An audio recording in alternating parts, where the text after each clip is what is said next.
الحمد لله رب العالمين والصلاة والسلام على سيد الأنبياء والمرسلين أما بعد أعوذ بالله من الشيطان الرجيم بسم الله الرحمن الرحيم يا أيها الذين آمنوا كتب عليكم الصيام كما كتب على الذين من قبلكم لعلكم تتقون صدق الله العظيم۔ حضرات محترم، آج شعبان کی 29 تاریخ ہے 1446 ہجری، 28 فروری 2025 عیسوی۔ شعبان کا مہینہ رخصت پذیر ہے اور رمضان کا مبارک مہینہ آج نہیں تو کل، انشاءاللہ آج نہیں تو کل پہلی تراویح ہوگی۔ رمضان کا مہینہ یہ اللہ تبارک و تعالیٰ کی طرف سے ہم تمام لوگوں کے لیے ایک موسم بہار ہے، بخشش کا سیزن ہے، مغفرت کا سیزن ہے، جہنم سے آزادی کا سیزن ہے، اللہ تبارک و تعالیٰ کی رحمت کے آغوش میں آنے کا سیزن ہے۔ بس ذرا سا اپنا ہم رخ بدل دیں تو اللہ تبارک و تعالیٰ کی نوازشیں، اس کے انعامات کی بارش ہو جائے۔ اللہ تبارک و تعالیٰ کی رحمت جو ہے بہانہ ڈھونڈتی ہے، تو اللہ تبارک و تعالیٰ نے گویا کہ یہ مہینہ عطا کر کے ہم تمام لوگوں کے لیے مغفرت اور بخشش کا سامان کر دیا۔ روزہ کے تعلق سے جو اللہ تبارک و تعالیٰ نے ارشاد فرمایا کہ تم پر روزے فرض کیے گئے جیسا کہ تم سے پچھلے لوگوں پر فرض کیے گئے تھے، اور اس کا مقصد کیا بتایا؟ لعلکم تتقون، تاکہ تم پرہیزگار بن جاؤ، متقی بن جاؤ۔ تو روزہ کے تعلق سے کچھ 6-7 باتیں رمضان کے مہینے کے تعلق سے میں ترتیب وار بیان کروں گا، چونکہ وقت بھی بہت مختصر ہے۔ سب سے پہلی چیز تو یہ سمجھ لیجئے کہ روزہ ہر عاقل بالغ مسلمان مرد اور عورت پر فرض ہے۔ یہ ذہن میں رہنا چاہیے، جو بالغ ہو جائے، مرد ہو چاہے عورت، لڑکا ہو چاہے لڑکی، روزہ اس پر فرض ہے۔ روزے کی قضا یا اس سے چھوٹ کچھ خالی مخصوص لوگ ہیں جن کو ملتی ہے مخصوص حالات میں۔ عورت کو ایام آ رہے ہیں، یا بچے کی پیدائش ہوئی ہے تو نفاس کا خون آ رہا ہے، تو اب وہ روزے کو بعد میں قضا کرے گی، معاف نہیں ہے۔ یا کوئی بہت ضعیف ہے، بوڑھا ہے، جس کو شیخ فانی کہتے ہیں کہ اب اس کو صحت یاب اور توانا ہونے کی امید نہیں ہے، تو ایسے شیخ فانی کے لیے کیا ہے؟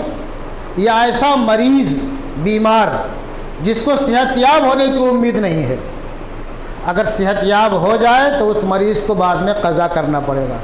شیخ فانی اور ایسا مریض جس کو صحت یاب ہونے کی امید نہیں ہے، اسے کیا ہے؟ فدیہ دینا۔ اور مسافر حالت سفر میں، جو سفر شرعی ہے، روزہ رکھنا یہ عزیمت ہے، اور نہ رکھنا بعد میں قضا کرنا یہ رخصت ہے۔ رکھ لینا بہتر ہے۔ آج کل تو بڑی سہولیات ہے سب۔ 2 چیزیں اور اپنے سامنے آتی ہیں عام طور سے، وہ عورت کی جس کے پیٹ میں بچہ ہو۔ کوئی عورت امید سے ہے اور اس کے روزہ رکھنے سے اس کی اپنی جان کا یا بچے کی صحت کا خطرہ ہے، تو وہ بھی روزہ نہیں رکھے گی، لیکن بعد میں قضا کرے گی۔ یہ مسئلہ اس لیے بتا رہا ہوں، پیٹ میں بچے والا مسئلہ، یہ کچھ مسئلے اپنے سامنے آئے اور ان خواتین نے فدیہ دے کے چھٹی کر دیا۔ فدیہ نہیں ہے بھائی، ولادت کے بعد تم صحت یاب ہو جاؤ گی، قضا کرو، رکھو پھر روزہ۔ فدیہ اس کے لیے ہے کہ جس کو ٹھیک ہونے کی امید ہی نہیں ہے، جو اب جنت کی پہلی منزل میں جانے والا ہے، یا وہ عورت جو کہ بچے کو دودھ پلا رہی ہے، اگر وہ روزہ رکھے گی تو اس کو دودھ نہیں اترے گا، اور بچے کو دوسری خوراک کی اس نے عادت نہیں ڈالی ہے، اسے باٹر سے دودھ پلانا یا اور کچھ، تو بچے کی صحت متاثر ہو جائے گی، اس کی نشو و نما متاثر ہو جائے گی۔ تو ایسی دودھ پلانے والی عورت بھی روزہ بعد میں قضا کرے، اس کے لیے بھی فدیہ نہیں ہے۔ فدیہ کا مطلب سمجھ لو، روزے کا فدیہ خالی اس پر ہے کہ جس کو ٹھیک ہونے کی امید نہیں ہے، ایسا مریض یا ایسا بوڑھا جو جنت کے باغ میں جانے کے قریب ہے، اس کے لیے روزے کا فدیہ ہے، ورنہ روزے کی قضا ہی ہے۔ اور روزے کی اہمیت کتنی زیادہ ہے کہ اگر کسی کوئی ایک روزہ جان بوجھ کر کے چھوڑ دے، پھر روزہ رکھتا رہے اس کے بدلے، تو بھی رمضان میں جو ایک روزہ اس نے چھوڑ دیا تھا اس کی فضیلت تو نہیں پائے گا۔ کتنی لمبی مدت تک روزہ رکھے، وہ سال بھر رکھتا رہے، اس کا بدل نہیں ہو سکتا ہے، اس کا بدل۔ روزے کی اتنی فضیلت ہے، اتنی اہمیت ہے، اسی لیے روزے رمضان کے مہینے میں جو تمہارے یہاں کام کرنے والے ہوں، کارخانہ ہو تمہارا یا اور فیکٹری ہو یا اور کچھ دکان ہو، ان کے ساتھ نرمی برتو، رعایت برتو۔ جب تم اپنے لوگوں پر، ماتحتوں پر رعایت برتو گے تو اللہ تمہارے ساتھ بھی نرمی برتے گا، اور تمہارے رزق میں کوئی کٹوتی نہیں ہوگی۔ اس مہینے میں تو روزی اللہ ویسے ہی بڑھا دیتا ہے۔ دوسری چیز جو برکت والی ہے کیا ہے؟ تراویح۔ تراویح کے سلسلے میں ہمارے بہت سے لوگ غفلت کے شکار ہوتے ہیں، کوئی 6 دن کی پڑھ لے گا، کوئی 10 دن پڑھ کے چھٹی کر دے گا، اور ہمارے بہت سے نوجوان تو ایسے ہیں کہ وہ پیچھے 2-4 رکعت پڑھ کے بیٹھے رہیں گے، جب امام صاحب رکوع میں جائیں گے تو بھاگتے بھاگتے آگے شریک ہو جائیں گے۔ ایسا نہیں ہے، آپ قدر کرو یہ تراویح جو آپ کو ملی ہے پڑھنے کو، یہ اللہ کا فضل ہے، اس کا انعام ہے کہ تمہارے ہاتھ پیر صحیح سالم ہیں، تم چلتے پھرتے ہو، تم مریض نہیں ہو۔ یہ اللہ تبارک و تعالیٰ کی طرف سے گویا کہ تمہارے لیے اللہ نے ایک سفارشی کھڑا کر دیا۔ اللہ کے رسول نے فرمایا کہ قرآن سفارش کرے گا کہ اللہ میری سفارش کے حق میں قبول فرما، اس نے میری وجہ سے رات کو یہ سویا نہیں، میں نے اس کو نیند سے روک کے رکھا، تو اللہ تعالیٰ اس کی سفارش قبول کرے گا۔ تو یہ قرآن تمہارا سفارشی ہے، پورا قرآن سنو اور پوری تراویح پڑھو، 6 دن پڑھ کے چھٹی مت کرو، 10 دن پڑھ کے چھٹی مت کرو، 15 دن پڑھ کے چھٹی مت کرو۔ اگر کوئی مجبوری ہے، بہت زیادہ مصروفیت ہے، ٹھیک ہے آپ نے پورا قرآن سن لیا، ایک سنت ادا ہو گئی، لیکن اب تراویح جو ہے اس کو مت چھوڑو، آپ اکیلے پڑھ لو، جماعت سے نہیں پڑھ سکتے ہو تو موقع سے نہیں آ سکتے ہو تو علم ترا سے پڑھ لو۔ تو تراویح کے تعلق سے غفلت نہیں برتنا چاہیے، یہ اللہ تبارک و تعالیٰ کی طرف سے موسم بہار ہے۔ اور تیسری چیز کیا ہے؟ قرآن کی تلاوت۔ یہ مہینہ بہت مبارک مہینہ ہے، اس میں تو ثواب جو ہے، فرض کا ثواب 70 فرضوں کے برابر، نفل کا ثواب فرض کے برابر، اور اللہ اس سے زیادہ ہی بڑھا سکتا ہے، اس کی رحمت تو بہت وسیع ہے، بلکہ اللہ تعالیٰ تمہیں دینا چاہتا ہے، بھر بھر کے دینا چاہتا ہے تم کو۔ تو اس مہینے میں تلاوت کا اہتمام کرو، اپنا زیادہ ٹائم سو کر کے اور ٹائم پاس کر کے پاس مت کرو۔ لوگ تو روزہ لگ گیا، روزہ لگ گیا تو بیٹھو تلاوت کرو نا یار، اس سے آسان راستہ کیا ہے؟ اور روزہ لگتا کہاں ہے؟ روزہ تمہیں تو بتا رہا ہے کہ بہت بڑے تم، اللہ نے تم کو بہت نوازا ہے، تم ان بھوکے پیاسے لوگوں کے بارے میں سوچو جن کے گھر میں ہم تو چولہا نہیں جلتا ہوگا، جو مہینہ کھاڑ میں کبھی کبھار پیٹ بھر کے کھانے کو پاتے ہیں، ان کا بھی خیال کرو۔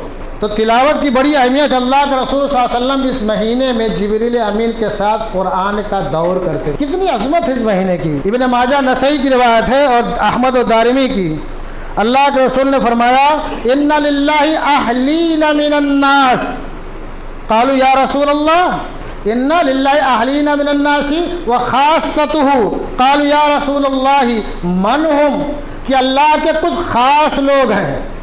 صحابہ کرام نے پوچھا یا رسول اللہ وہ کون لوگ ہیں؟ آپ نے ارشاد فرمایا ہم اہل القرآن اہل اللہ وخاصتہ، وہ قرآن والے ہیں۔ اس کا ترجمہ پڑھانا، خالی پڑھنا اور پڑھانا، پڑھنے والے بھی اہل اللہ میں شمار کیے جا رہے ہیں، ترجمہ کرنے والوں نے کیا ہے جتنی زیادہ تلاوت کرو گے اتنے زیادہ تم کو اللہ کا قرب حاصل ہوگا، اللہ کے خاص بندوں میں تمہارا شمار ہوگا۔ تو کم سے کم رمضان کے مہینے میں 1-2 گھنٹہ تلاوت کے لیے خاص کر لو، اور اس کے علاوہ جو ٹائم بچتا ہے ذکر و اذکار کرو، نوافل پڑھو، لیکن آدھا گھنٹہ 1 گھنٹہ 1.5 گھنٹہ تلاوت کرو، اور کچھ اوقات ایسا اپنا خالی کرو کہ جس میں قرآن کا ترجمہ پڑھو، معنی پڑھو۔ شرط یہ ہے جو ترجمہ اور معنی ہو کسی معتبر عالم کا ہو، معتبر، اس لیے کہ آج کل مارکیٹ میں بہت ترجمے آ گئے ہیں، ایسے لوگوں کے ترجمے ہیں کہ جن کو پڑھ کر کے شاید کہ آپ کا ایمان بھی نہ بچے۔ ابھی نیٹ پہ سے بہت سے ترجمے آ رہے ہیں، آپ کھولیں گے تو کس کا ترجمہ آئے گا، فرق نہیں کر پاؤ گے کس کا ہے۔ اس لیے آپ قرآن شریف لے کر کے آؤ ترجمہ والا، نیٹ پہ مت پڑھنے کی کوشش کرو زیادہ ترجمہ۔ ایک صاحب حافظ بھی ہیں، قاری بھی، عالم، بار مجھے پوچھنے کہ مولانا یہ کیا ہے، تو ہم نے کہا کہاں تو میرے نیٹ پہ، ہم نے کہا دوبارہ یہ غلطی مت کرنا، نہ کسی کو بتانا یہ، اس لیے کہ بہت سے فرقے ایسے پیدا ہو گئے ہیں اور بہت متحرک فعال ہیں۔ اور نفل نمازوں کا اہتمام کرو، نوافل اوابین پڑھو، چاک اشراق پڑھو، خاص طور سے تہجد کا اہتمام تو رمضان میں کرو ہی، اس واسطے کی سحری میں اٹھتے ہو سحری کرنے کے لیے، بھائی پڑھ لو 4 رکعت، 2 رکعت کر کے پھر سحری کرو، 8 رکعت پڑھ لو، 16 رکعت پڑھ لو، جتنا تم کو موقع رہے، بہت کم ٹائم میں تم کو اللہ کا قرب حاصل ہوگا تہجد پڑھو گے تو انشاءاللہ۔ اور 5ویں چیز کیا ہے، دعاؤں کا اہتمام۔ کچھ ایسے مواقع ہیں کہ جس میں قبولیت کی گھڑی بہت زیادہ ہوتی ہے، ایک رمضان کا مہینہ اور ایک حج کا موقع، تو اس میں دعا کا اہتمام خاص طور سے کرو، اپنے لیے، اپنے گزرے ہوئے آباء و اجداد، رشتے ناطے دار کے لیے، تمام مومنین کے لیے۔ یہ تو مغفرت کی بتا رہا ہوں میں، لیکن رزق میں خیر و برکت کی، صحت و عافیت کی، ایمان کی سلامتی کی، اپنے لیے، اپنے جاننے سننے والوں کے لیے خاص طور سے کرو۔ 6ٹھی چیز ہے اللہ کی راہ میں خرچ کرنا۔ بخاری کی روایت ہے کہ ماں عائشہ فرماتے ہیں کہ اللہ کے رسول صلی اللہ علیہ وسلم رمضان کے مہینے میں تیز ہوا یعنی آندھی سے بھی زیادہ خرچ کرنے والے ہوتے تھے۔ اس میں خرچ کرنے کا اہتمام کرو، مال پر سانپ بچھو بن کر کے مت بیٹھو۔ وہ شاعر بولتا ہے نا، رکاؤ خوب نہیں تباہ کی روانی میں، کہ بو فساد کی آتی ہے بند پانی میں، جو چشمہ جاری رہے گا اس کا پانی استعمال کیا جاتا رہے گا، وہ چشمے کا منہ انشاءاللہ کبھی بند نہیں ہوگا، اور جس کے مہر لگا کر کے بند کر کے رکھ دیا جائے گا وہ پانی بدبودار ہو جائے گا۔ اور 7ویں چیز کیا ہے، روزہ دار اپنے کو ہر طرح کے گناہ سے بچائے، جھوٹ، غیبت، چغل خوری، الٹے سیدھے کام، ناپ تول میں کمی، ظلم، زیادتی، ان تمام چیزوں سے بچا۔ اللہ نے کیا فرمایا، من لم یدع قول الزور والعمل بھی، جو روزے کی حالت میں جھوٹ بولنا، جھوٹے کام، غلط کام سے نہیں رکا، تو اللہ تبارک و تعالیٰ کو ایسے شخص کے بھوکے پیاسے رہنے کی ضرورت نہیں ہے۔ تو اللہ کو ضرورت نہیں کہ اپنا کھانا چھوڑ دے اور پانی چھوڑ دے، کیونکہ سخت وعید ہے مسلمانوں، جھوٹ تو ویسے بھی گناہ کبیرہ ہے، غیبت گناہ کبیرہ ہے، اور ناپ تول میں کمی کرنا، سورہ تسفیم میں بہت سخت وعید آئی ہے، بہت سے لوگ اس کو ہاتھ کا کمال سمجھتے ہیں۔ اللہ تبارک و تعالی ہم تمام لوگوں کو رمضان کے برکات کو مکمل طریقے سے حاصل کرنے والا اور اس کی قدر کرنے والا بنائے۔